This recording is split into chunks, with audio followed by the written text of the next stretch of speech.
Andre Onana has given us a bombastic side eye. You're trying to get rid of me. I see what you're doing. I see you. Erik ten Hag has confirmed that we shall have a full squad in Jan. Welcome to the United Hotspot. This is Manchester United All News today. My name is Webb, and I know you've had a busy day, but that's why I'm here. Don't you worry. I go through all our possible sources around the world so that you don't have to. That's why I wrap up the news for you every day. And here it is. If you've just woken up, relax, get your tea, get your juice, and sip on as you enjoy Manchester United news. Now I'll start off with Erik ten Hag. You know, we've got a big game that ends the year for us against Nottingham Forest. Now I'm calling it big, not because Nottingham Forest is the biggest of opponents, but they gave us a huge run for our money in the first leg. So the pre-match press conference was interesting. Erik ten Hag was quizzed about a couple of things, but here are the key things he spoke about. Number one, that in January, mid-Jan, Man United will expect all players back. He named all of them, from Tyrell Malacia to the last one. That is Casemiro. All of them will be back and fully fit, and he's assured us that then there will be no excuses. But for now, we just have to give them some credit because they managed to garner a few points even with all the challenges. And we see it, we agree, I accept, I agree with him. But even the points, even the games we've been scrutinizing him for, we've been calling him out for his decisions, even with the teams we've been seeing. But anyway, he has a point, so let the pressure mount on, because we have proved even in our weak state that we can challenge the top three. That's according to the boss, and it's the fact anyway. So that's from today. Ten Hag still spoke about how he's not in a rush to talk to Sir Jim and co, but he did confirm that indeed he is excited to talk to them. He knows that they want to work with him. He does want to work with them too. So obviously it's a mutual, love thing. Like the love affair is mutual, the feeling is mutual, and you love to see it. Imagine Sir Jim and Ineos on the same page with Eric. I think that's where we want to go, not so. That's the energy we need in this club. So Ten Hag said after these games, the big tight fixture, they'll get time and to talk to them and figure things out. There is no pressure, there is no rush. Let's focus on the game. So the improvement is there, the positivity is there around the club, but that's where we are when it comes to the ownership. And Ten Hag confirmed that new owners can really inspire people. Owners can inspire players. We are talking about it. I spoke about it sometime before. I said these players had no one to play for, to fight for. Right now, they've got Sir Jim, a symbol to play for. So beautiful stuff there from Eric. Now, still Man United today, this gift that stops giving. The big story today was about Altay Bayindil and whether he'll get an opportunity to start a game in between the sticks of Manchester United. I mean, look, we've wanted Bayindil, we wanted to see him. I mean, we did not bring him from Turkey just to sit him on the bench. People want to just see what he can do. But even in the Carabao Cup, he was not playing. So people are feeling, after Andre Onana being confirmed as someone for the Cameroon national team, it's the time for us to enjoy Altay Bayindil. But guess what?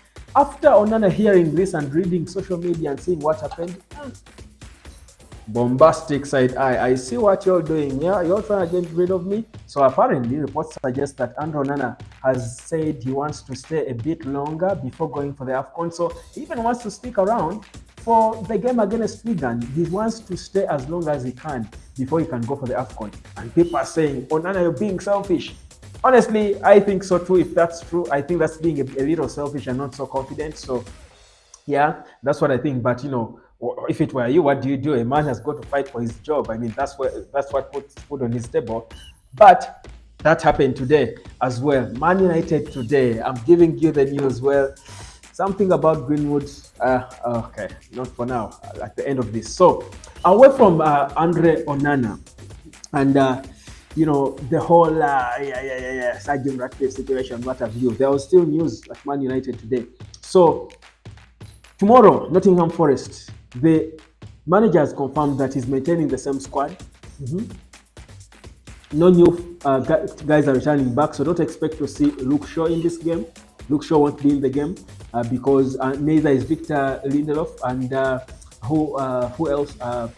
Everyone who was there. Amad Diallo, if you are hoping to see Amad Diallo make his debut, it's not happening. Erik ten Hag confirmed that the same players who are available for the win against Aston Villa the same players he has, which is a good thing if you think about it. For me, I'm thinking it's a blessing in disguise because we all know how Tinkerman Erik Ten Hag can be. If he got any one other player fit, he would disorganize something that was good. So Christian Eriksen is still hungry. Bruno is still hungry. Everyone is hungry now. They're all fired up. Maintain the same squad. For me, it's okay. But Ten Hag can surprise us and pull out someone and start with. He can pull out Scott McTominay, can pull out Kobe Maino and start with Scott McTominay. That Erik Ten Hag, that Tinkerman, I trust him. I trust him, but I wouldn't be shocked if he did that. Please don't do it.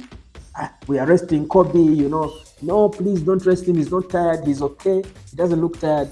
I know Eric is stubborn. He's Dutch. This Dutchman can take away things even when things are working. They want things. So I hope he doesn't do that anyway. But I'm sure Old Trafford will eat him. Right now, you bench Kobe for what reason? Unless he broke a limb and we've seen it there, a piece of it. And God forbid. But this boy should be starting every game. He's hungry. He's a young boy. He's enjoying himself. Let him enjoy himself.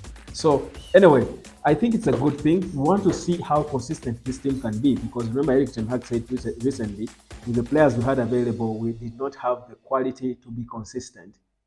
Yeah, so right now it's an opportunity to put them back again and we see if they actually do have the quality to be consistent.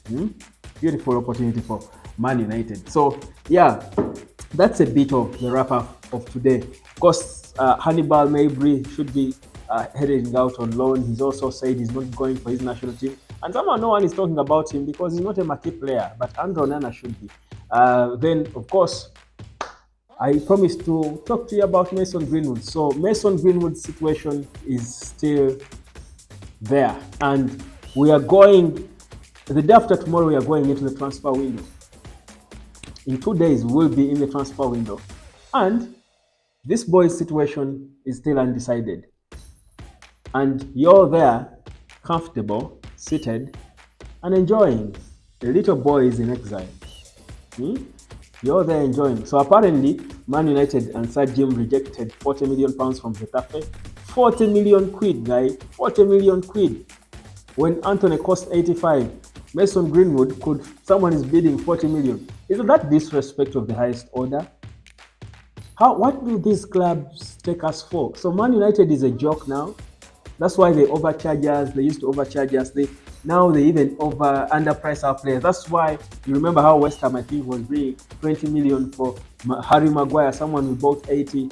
We got for 80, and Man U said, no, we are not taking this money. I think these clubs take us for a joke. Why are we being so disrespected? How the mighty fall.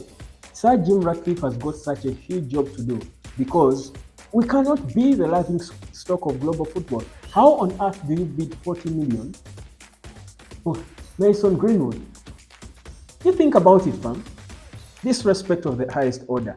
This is what our club had become. This is the club we support. This is what it had become.